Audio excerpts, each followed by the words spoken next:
As the Democratic Republic of Congo prepares to go to the polls, many voters are demanding change, and they want it now. 1 year after forming their group, female entrepreneurs in Guinea-Bissau say business is improving.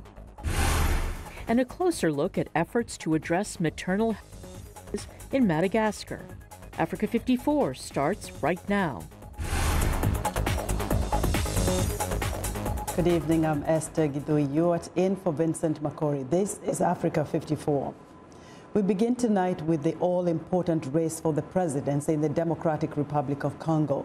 Candidates running for the nation's highest office are promising to fix the nation's ailing economy and spread the Central African country's vast natural wealth to its people. But after years of corruption, crumbling infrastructure and failing services, many voters doubt that the Sunday's poll will bring the change they seek. VOA's Anita Powell reports from Kinshasa. Landu Kumba Kidioko doesn't care who wins Congo's hotly contested election on December 23rd. He just wants what all the top candidates have promised, a better life in a resource-rich nation riven by high unemployment and a shocking lack of basic services. He charges $5 for a haircut and shave when he can. We have a serious problem with electricity. Every day we have an outage from around 10 a.m. and it doesn't come back until 5 p.m. or even 8 p.m. This is a hardship for us, and we want permanent electricity. But he counts himself lucky for having a job. Many of his customers, like this man, are unemployed, and emigration is rising as Congolese citizens seek opportunities outside of the country. We asked both of the main presidential camps how they will tackle economic challenges. Ruling party presidential candidate Emmanuel Ramazani Shadari wants to increase government spending and also reshape the resource-reliant economy, his spokesman said. His main idea is to make open and multi-economy. You know, we say that our economy is based on carbon and minerals. We want the economy to be diversified. Opposition candidate Martin Fayulu, a businessman and former oil executive, told VOA he plans to run the massive country like he has run his successful businesses, by making the nation more attractive to investors. We want to alleviate the poverty of Congolese. We want to give them a job. We want the people to see that Congo destination for business should be one of the first destination, one of the first choice, and then we establish the how do you call it, the relation in between. How can we discuss to manage the country? At the barbershop, things are far more simple. Kumba Kidioko complained of basic problems, lack of water, high unemployment, poor infrastructure, and said he's tired of political promises. I'd ask the authorities who are going to come into power to meet their responsibilities to the country. Or, Kumba Kidioko says, he might take a stab at the messy world of politics. I love politics. Maybe one day, if I get the chance, I'll embrace a political career. But for now, he says, as the election approaches, he'll stick to working with people's hair. Anita Powell, VOA News, Kinshasa. And after thousands of voting machines went up in flames last week in DRC's capital, Kinshasa, the staff of the Independent National Electoral Commission wasted little time preparing additional voting machines that are being contested by the opposition. The introduction of the UN-tested tablet-like voting machines for the election has been widely criticized by opposition candidates. They say the machines are more vulnerable to vote rigging than paper and ink and could be compromised by Congo's unreliable power supply. However, the Electoral Board believes the voting machines will facilitate, speed up, and give reliable and truthful results in the long-delayed December 23rd presidential election. Last week's fire at an Electoral Commission depot destroyed 8,000 of the more than 10,000 voting machines set to be used in Kinshasa. But the Commission says the vote will proceed as scheduled. The Electoral Commission, however, has not said who it believes is responsible for the fire, which erupted about 2 a.m. local time in the Gombe Riverside area of Kinshasa. But the ruling coalition and leading opposition candidates immediately traded accusations of blame. Over the next 2 weeks here on Africa 54, we are airing a series of video profiles on men and women of all ages and all walks of life in the Democratic Republic of Congo, talking about the hope they have for their country and what they expect from the general elections. In our second episode of We Are Congolese, we hear from Marie-France Boma.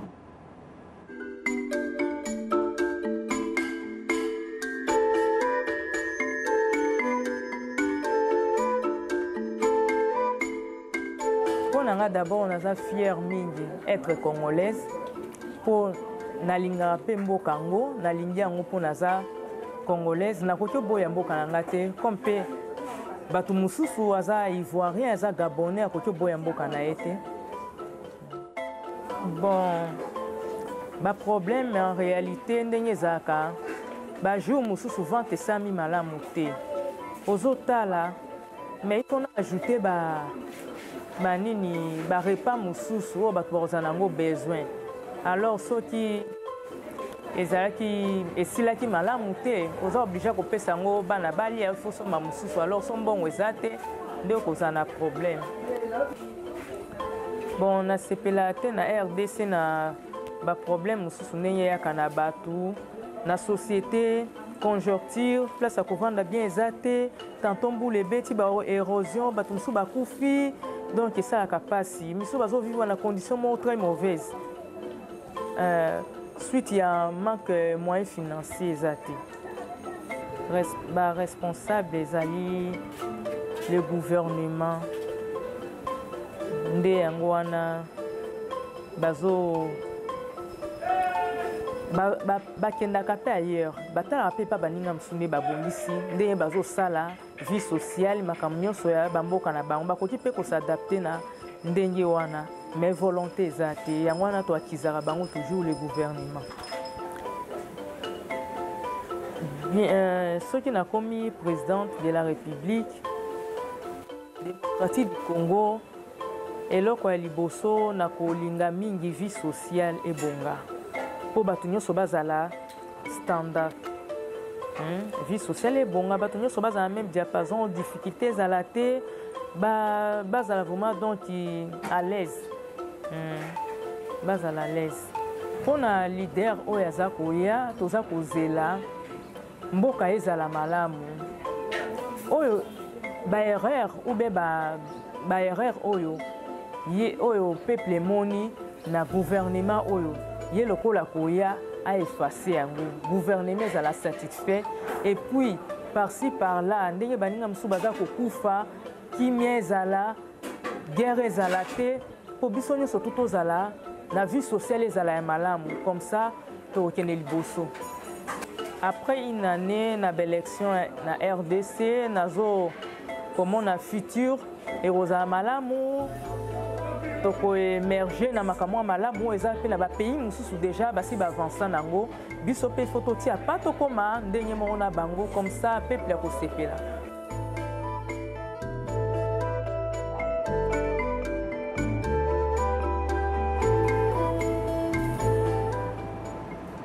An ex-president of Madagascar and the man who overthrew him in a 2009 coup are competing to become the island state's next leader in a runoff election on December 19th.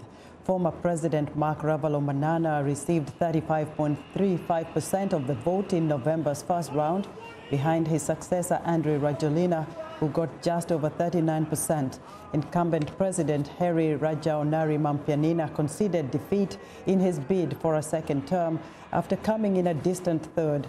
Madagascar, a sprawling island off the coast of southeastern Africa, held its last elections in 2013. The country is hoping for a second peaceful election since upheaval in 2009, when Ravalomanana was forced out of office by protests led by Rajoelina in what the African Union and other international organizations said was a coup. A group of young female business owners in Guinea-Bissau have banded together to learn more about the business world and increase the sales of their products. A year later, their efforts appear to be paying off. Ricky Shyrock reports. From street vendors to women who own their own shops, Adele Gomes likes to encourage young female entrepreneurs in Guinea-Bissau. Gomes is president of the Young Women Entrepreneurs Group in Bissau, the capital. She wants to encourage young women in the West African country to expand their businesses and become financially independent.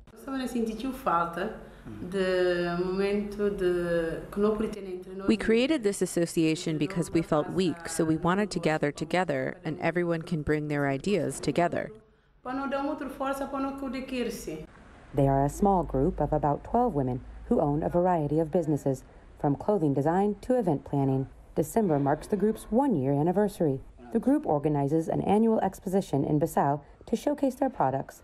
They also cross-promote each other's brands on social media. My business has improved, and not just mine. People are more motivated to participate because the people participating are seeing improvements in their business. Designer and group member Adele Dos Santos says her orders have increased too. Dos Santos, who has a daughter, says running a business and managing a household is challenging. The biggest challenge is the management of our time, especially for us women. We don't want to just be limited to doing things at home. We want to express our knowledge outside of the home as well.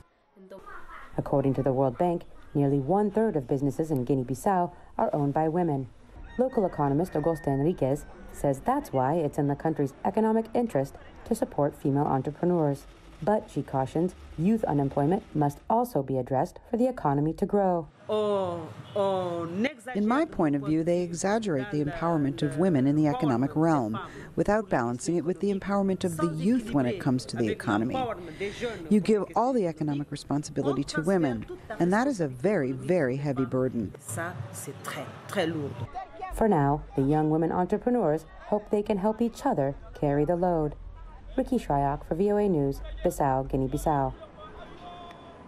We want to know what you think about Africa 54 and the stories we cover. Join the conversation on Facebook. The address is Africa 54. We're also streaming our show live on Facebook, so check us out and share our show with your friends. Still ahead on Africa 54, combating child mortality in Madagascar. But first, a look at Tuesday's headlines.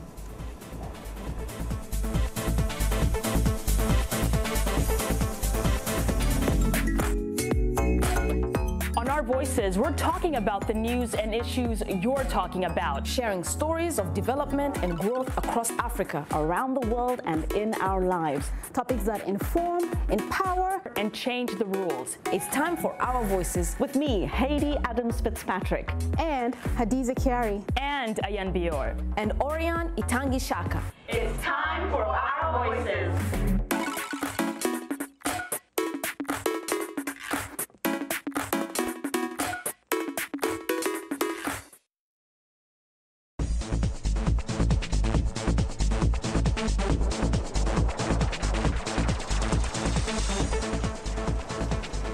It's time now for our health report. And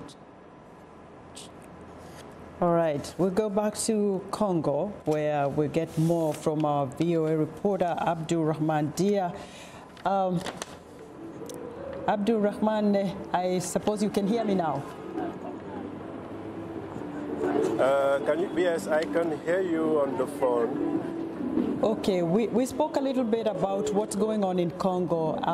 Do we know as of now if Sheni, the electoral board, is well prepared to take care of the elections coming Sunday? Well, it depends really on who you talk to. The Electoral Commission is trying to reassure people that the election will go as planned on the 23rd, although they are starting to recognize that there is a little bit behind on schedule when it comes to delivering some of the electoral material in other parts of the country.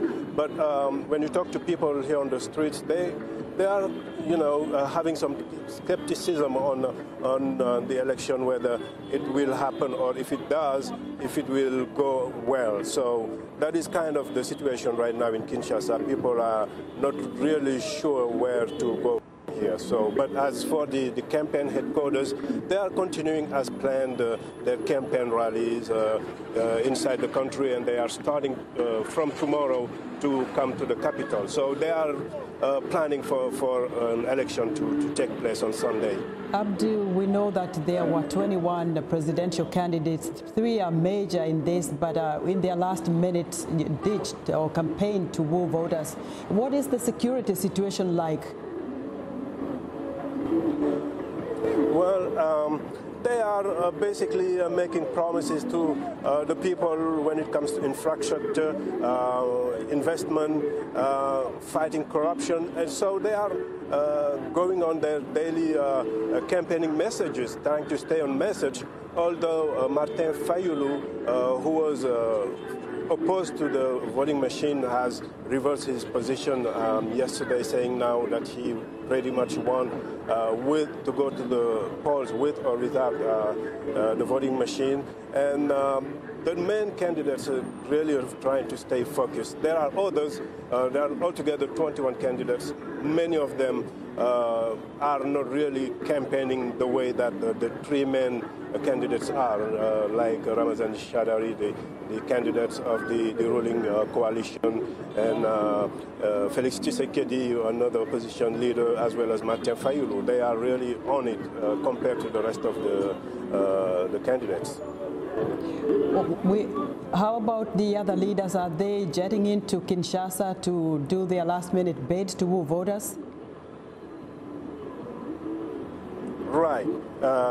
Tomorrow, Martin Fayulu is supposed to hold a big rally to end his campaign. And Friday, Shadari, Emmanuel Ramazani Shadari, will be holding also another big rally in the biggest stadium here.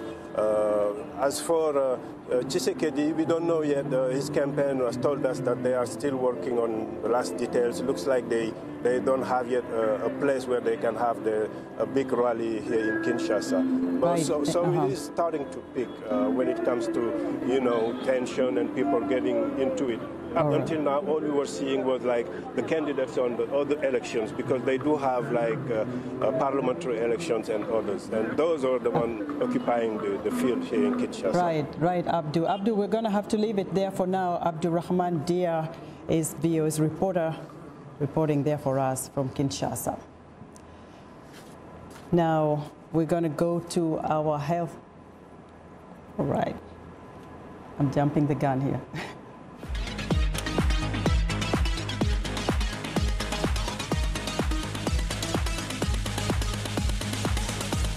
Okay, it's time now for a health report, and joining us is Africa 54 health correspondent Lino Mudu with the latest on child mortality. Lino? Thank you, Esther. The United Nations Children's Agency says child mortality remains a great challenge in Madagascar. Every year, about 44,000 children die before their 5th birthday from preventable causes such as pneumonia, malaria, and diarrhea. And statistics show a high rate of maternal mortality, about 478 deaths per 100,000 live births for 2 decades. I recently spoke to Eliane Ramandri's son, Raza Fimandibi. She is chief of party of the USAID-funded Maternal and Child Survival Program in Madagascar, and JPIGO's country director, and I asked her how the maternal and child health challenges are being addressed. For about 20 years now, the maternal death rate has been stagnant, which means that despite all the efforts we've done, we have not made progress on that. But why? Well, there are many reasons. When MCSP started the program, yes, we did an assessment to exactly see what was the problem. And some of the results show that there was significant gap in the facilities. Okay. And that includes providers that were not properly trained. And there were issues of commodities. I think one of the things that people forget to talk about is that when people are traveling a long long distance often to go to a facility. Yes. And yet when they arrive to a facility, sometimes they don't find a doctor, sometimes there's no medicine, but also they don't get treated well. Okay. That's a big issue. I mean, when you come to deliver to a facility and you're not treated well, you don't want to go there. So there are many challenges then. What are the strategies to address these challenges? Well, I mean, one of the primary activity we did was, of course, to work on the capacity building. Okay. And that was a major priority for the government, because we needed to really train a lot of providers, update all the providers. That was one, but we needed to work at a different level. So we worked first with the ministry at national level to first update all the key documents. So we needed a proper standard and protocol for delivery, for antenatal, all of this needed to be updated. Then we had all the work capacity building at the district level, train these regional people to be able to supervise properly the facility, to conduct training properly.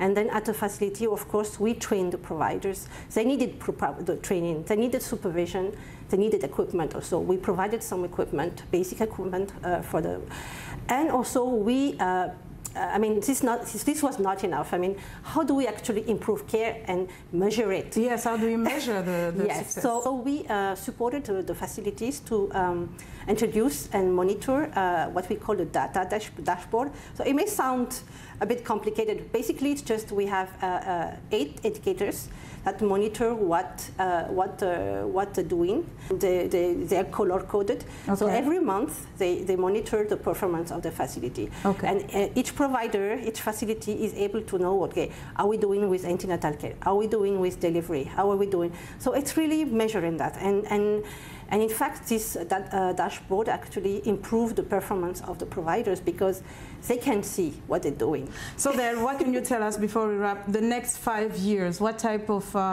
change do you hope to see? We hope, I think what we introduced was changing the culture, at least from what we did in the program, that changing the frame of mind, using data for decision making, not just do things routinely, but try to really make decisions based on evidence. So I think that's one thing that we introduced, and we hope that we planted the seed. But there's a lot more to do, yes. A lot more to do in the country. Yes. I think it's important that we address the health system as a whole. We have to be looking at the holistic way, how to improve things, because we planted something, but we have to continue all the work, and this requires a lot of leadership at the national level with the ministry, but also at the district and also at the facility level. And people also have to take ownership of their health. Yes. They have to be part of the solution, yes, right? Yes, okay. That's true. People, we have to engage the community in this, and in fact, we try to do that. And they can actually make some small changes. They don't work at the clinical level, but they can make some changes at a different level. That includes, for example, in some of the facilities we supported, they help, for example, build a shelter for pregnant women waiting for antenatal care. They help do small things like that can improve quality of care for the facilities. Well, we have to leave it there, Eliane. Thank you so much for your time today. Yeah. That was Eliane Rami-Andresson Razafimandembi, JPIGO's country director in Madagascar. And that's our health report for today. To stay in touch, find me on Twitter @LenorMoudou. Esther, back to you. Thanks, Leno. Be sure to watch Leno Moudou's health reports every Tuesday and Thursday right here on Africa 54.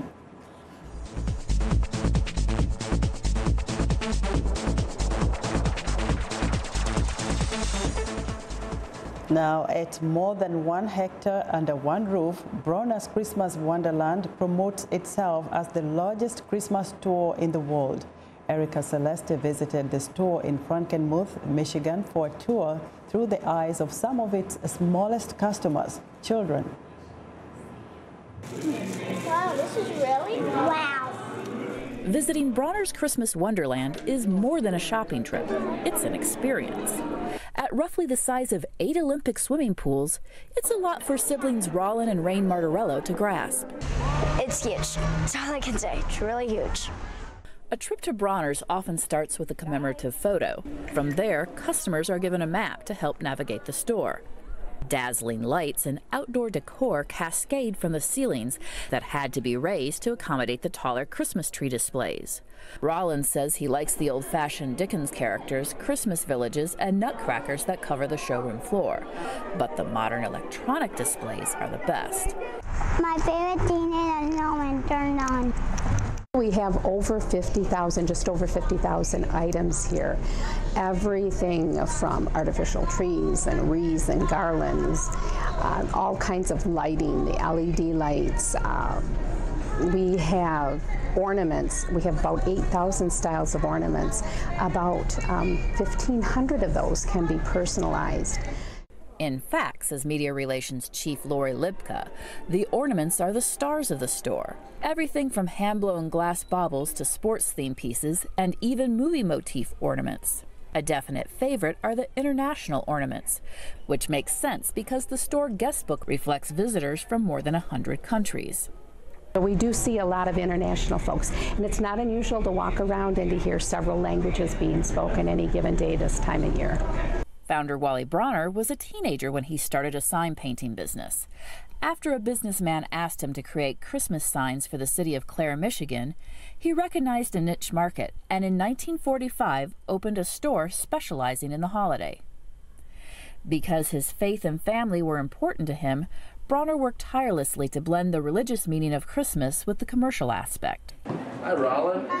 He also made sure Bronner's was a place for customers of all ages to enjoy. That's why young customers who need a break from shopping can visit with Santa. You know, I like being at Bronner's because it gives me a chance to really talk about what Christmas means. You know, and I give out one of those little ornaments that has Mary and Joseph and the baby Jesus. Because the store is open 361 days a year, it's the one place kids of all ages can get a little Christmas anytime they want. What do it again? For VOA News, I'm Erica Celeste in Frankenmuth, Michigan.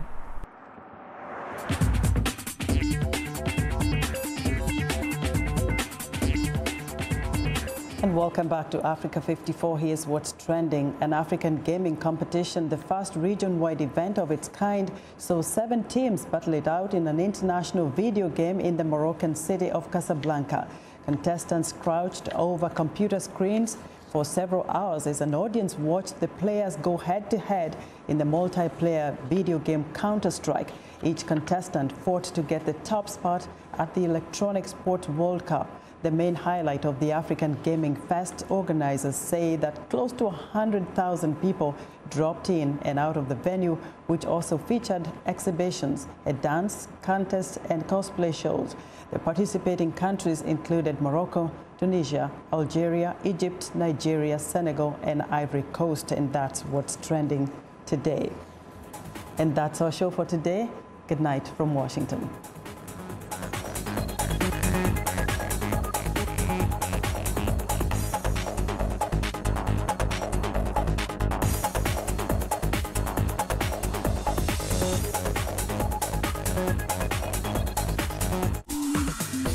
Welcome to English in a Minute. A lot of American English idioms refer to parts of the body. Get off on the wrong foot. Are Anna and Jonathan having trouble learning a dance? How did it go meeting your girlfriend's family? Well, it was interesting. First, I was really late. Oh, Jonathan. Yeah, and then at dinner I spilled my water all over